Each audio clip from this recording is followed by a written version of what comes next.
Support for WUWM podcasts comes from Bliffert Lumber, family-owned and operated for over 120 years.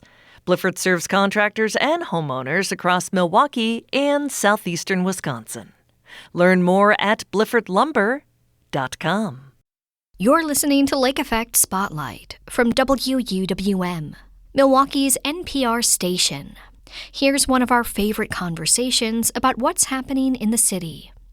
A couple months ago, I listened to an episode from a podcast called Question Everything, and I can't stop thinking about it. It shared the story of an editor's quest to uncover the truth about a freelance writer.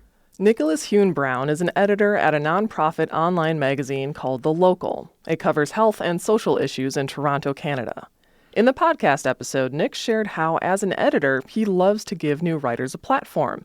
But everything changed when he received a suspicious pitch from a writer named Victoria Goldiee. As Nick took a closer look, it turns out the writer wasn't who she seemed. Nick joins me to share his investigation into an AI freelancer and what it reveals about the future of journalism. Can you walk our listeners through what caught your eye about this story pitch and how things unraveled from there?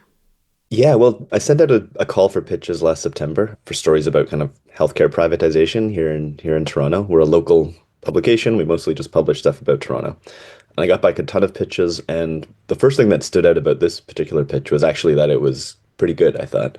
The idea was good, the writing seemed clean, and what was especially appealing was that the writer said they'd done all these pre-interviews already. So they had a lot of people already set up. They said they'd spoken to this prominent local doctor here, some patients. So as an editor, you're like, that's appealing to me. Like, I know that they can make the story work. I Googled the person's name, and I saw that they had bylines at like The Guardian and New York Magazine and all of these impressive international publications. So we were happy with the pitch. We decided to go forward with it. And I guess I came home with it, and the things that seemed so appealing to me about it, I began to think twice about. Like, this person had bylines in like London newspapers and New York magazines. Like, how had she been in touch with a Toronto construction worker who had a complaint about their doctor, right? And also, like, the fact that they'd done 3 pre-interviews was great and appealing to me as an editor, but as like a former freelancer, I was like, that's a lot of work to do without actually getting a commission, right? That's all work that you would not get paid for if we said we don't like the pitch. So those kind of two things, there like could have been reasons for that. She could have been a student who had already done this reporting. There are lots of legit reasons that could have happened, but those were a few things that made me think like, okay, I should have a second look at this. So at what point do you realize that Victoria Goldiee might not be who she says she is? So after I had those kind of inkling ideas of maybe we should look into this more, she said she'd written for a few magazines in Canada. I Googled her name along with those magazine titles, and nothing came up. So it appeared that she hadn't written for them. Eventually, we just got in touch with the prominent doctor that she said she'd spoken with, and that person said they never heard of her. So at that moment, I knew that this pitch was fake. Like, someone was making up quotes. They were inventing things.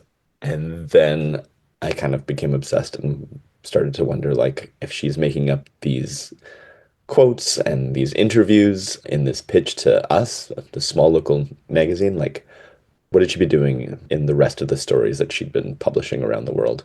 So I kind of began looking at the rest of her work in places like The Guardian and Dwell magazine and Architectural Digest and wondering what was real and what wasn't.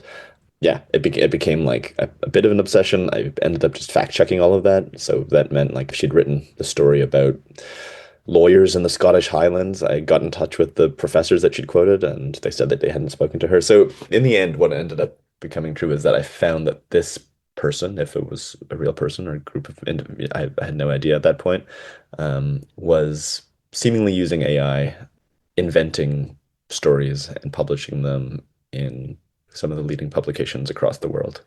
So I figured all that out, and then I wanted to speak to her. I wanted to get her on the phone. So I did that in the course of a week or two after she had first pitched, while we were still in this conversation, and I asked her if I could speak to her about the pitch. We were supposed to do a video call. I was very curious to see what the person might look like, and the last minute she said, let's do this over the phone instead.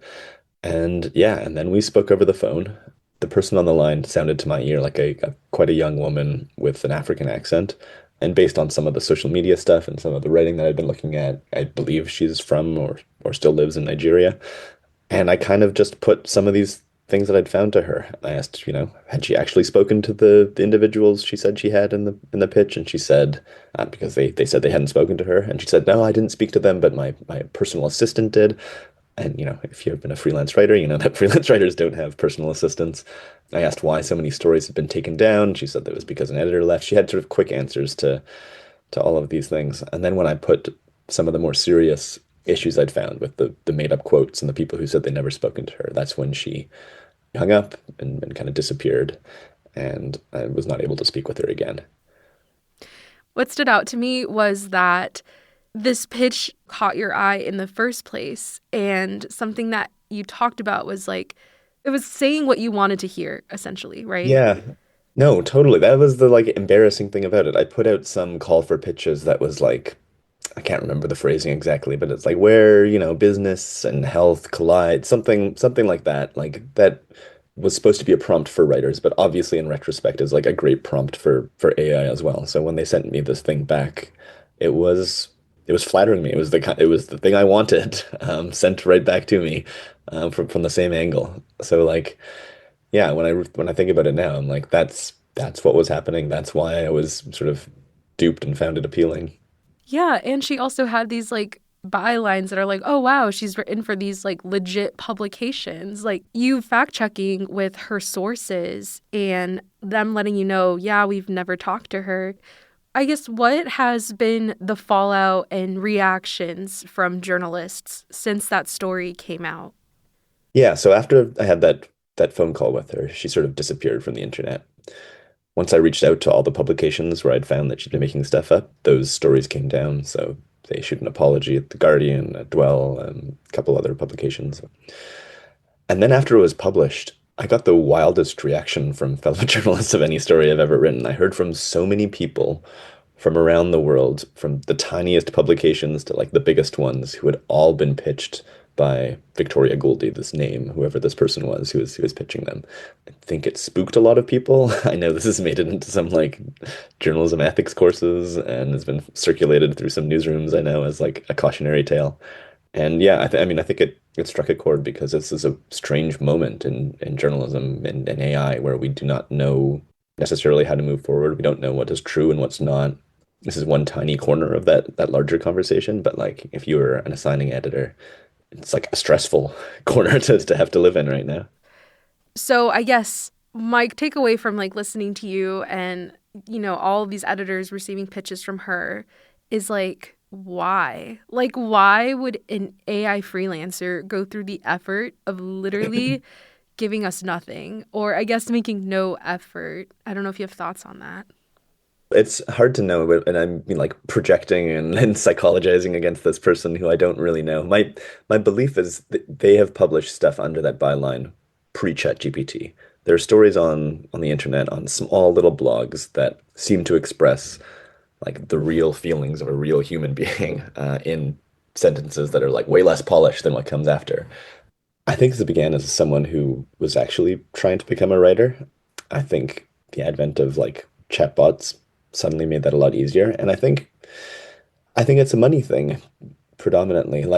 Freelance wages are not high, but this technology totally obliterates international boundaries. I think if this person is working from Nigeria, getting paid $1,500 for a story on this UK website where you only have to enter a few things into ChatGPT, that's a good paycheck.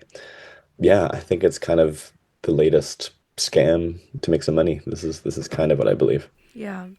And I can only imagine that this experience must have diminished some level of trust or the lens in which you read over pitches. So how has this experience affected how you approach accepting pitches now? I mean, honestly, it's been a bit disastrous. This was the one pitch that came through that I thought was pretty good. But when I put out that call for pitches, I immediately was inundated with so many more pitches than I've ever received before. And the vast majority of which were clearly AI from everywhere. It was overwhelming. My inbox was overflowing with this stuff. So we haven't put out a public call for pitches since. So that means we've been reaching out to writers we already know. I've been looking for writers at other publications. I've been having coffee with people. But what we want to do usually at the local is to remain open to like brand new voices, to people we haven't worked with before, to develop new writers. This is like part of our mandate, part of what in our DNA. And that used to be, a pitch from someone you don't know used to be a good way to get a sense of here's a new exciting voice. Here's a new person who has ideas and experiences that I don't know about. You can't take that at face value anymore. So we are trying to figure out how to, remain open to new people and not just become like this closed off shop where you're just hearing the same voices over and over again. But it's really much more difficult with the advent of this generative AI. And this is what I'm hearing from editors all over the place. Like what that pitching process looks like is very different. So yeah, this like tool that is keeps being trumpeted as like an amazing thing to make my life more efficient has made my life so much more difficult. It's made that part of my work like infinitely harder. I am spending a lot of time meeting people face to face, and which is great, which is awesome. But it is, we are overworked and busy here as well. Yeah, and I guess I'm just left wondering too, like how do freelancers, up and coming freelancers, get their foot in the door now, right? Yeah, I've been spending a lot of time thinking about that as well. That's like I was a freelancer for most of my career. That's how I built my career, is like sending a really carefully written pitch to someone I've never met before. It was one of the aspects of this job that made it more of a meritocracy. It wasn't, you didn't have to go to the same school as someone or drink with someone. Like if you wrote an amazing pitch, I always thought that was something that could open doors that you had never walked through before. I don't know, if you're a young freelancer right now, it's just so hard. You are dealing with editors whose inboxes are filled with AI garbage. I feel bad. I think reaching out to editors is the best way forward, but it's much, much harder to just send a pitch out of nowhere and get a great story and a great publication. I'm Lake Effect's Xcaret Nuñez speaking with Nick Hune-Brown about his encounter with an AI freelancer and its impact. So, Nick, coming out of this situation, how did it leave you feeling about the future of AI in journalism? And how did your newsroom respond to the situation? Yeah, we responded by crafting an AI policy, which I think will continue to change as this technology changes. But the basics of it are that the work that you read and the photos that you see at the local are made by human beings. Like we don't use generative AI. We put a clause in our contract, making sure that freelancers we work with know this. We've instituted tougher fact-checking measures just to be sure that nothing like this can slip through. So that's kind of what we've done at the institutional level. For myself, it's like AI is the most interesting, crazy story of the moment, right? I've been thinking about it and reading about it in all sorts of different ways. I said that like this tool that's supposed to make life easier has in many ways made our job harder. But I don't want to, I'm like not someone that discounts AI as this useless technology. But I think for the kind of work that we want to do, what makes most sense in a world that is like increasingly filled with AI slop is to lean into the aspects of our journalism that can only be done by a human. That is what we think is valuable to our readers and to the people that come to us. And we can see that when, the stories that we do where someone is sitting in on a school board meeting that is not on the internet, that you cannot get that information anywhere else, and then she buttonholes a parent and talk to them about their concerns. Like that's the kind of work that can only be done by a human. We won a couple awards last week for this story where one of our reporters went out to this farm in the middle of the night and spent the night hunting for worms. All bait worms in North America come from a little patch of Ontario, it turns out. And that was like one of the most read stories of the year as well. And that was a story about a human being experiencing something and sharing that with their readers. So those are the kinds of stories that we are leaning into. Like, I don't think that it is possible for a small newsroom like us to compete with the amount of AI garbage on the internet if we were just aiming to like most efficiently get clicks on whatever fresh news story we can find. So that's not a game that we're interested in playing. Yeah. Yeah, and I definitely know this is a question that a lot of local newsrooms are grappling with, of like, what role should AI have in the newsroom? But as an investigative writer and editor, as yourself, do you see any value in AI tools in a research or organizational sense? Yeah, I think in the future, there's definitely, we do a lot of data journalism here. I can see worlds where we are coding better data scrapers rather than relying on others outside of the newsroom. I can see ways where we are using AI to organize huge amounts of data that we have. I think there's lots of interesting uses for the technology around the edges of what we do. It's just funny that in journalism, that always people always discuss like we did this one data project using AI and it was amazing.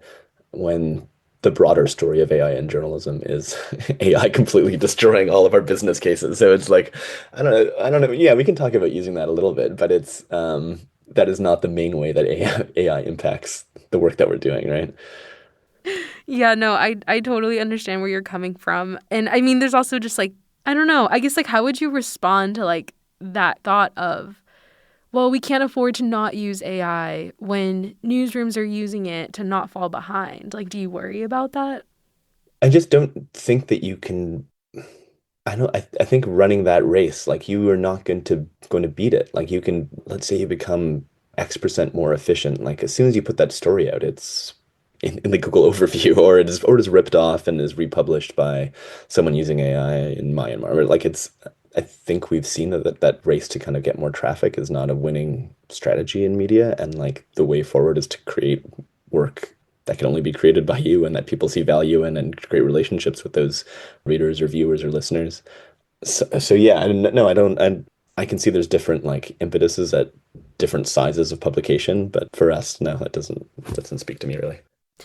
Before I let you go, I was wondering, like, what do you hope everyday listeners that are listening to our conversation, what do you hope they take away from our conversation and about what's going on in the journalism industry today? I mean, I hope that they understand that most journalists are still desperately trying to make sure that find out things that are true and are not indifferent to that and are like that is something that keeps us up at night and that we are desperately trying to ensure that everything we report is true. And I hope that people value reporting that is actually factual and true. This is something that I'm worried about. Yeah. Well, Nick, thank you so much for sharing your story and your experiences with me. I really appreciate your time. Yeah, thanks for having me. Nicholas Hune-Brown is a writer and the executive editor at The Local, a nonprofit online magazine in Toronto, Canada. You can read Nick's original story at thelocal.to.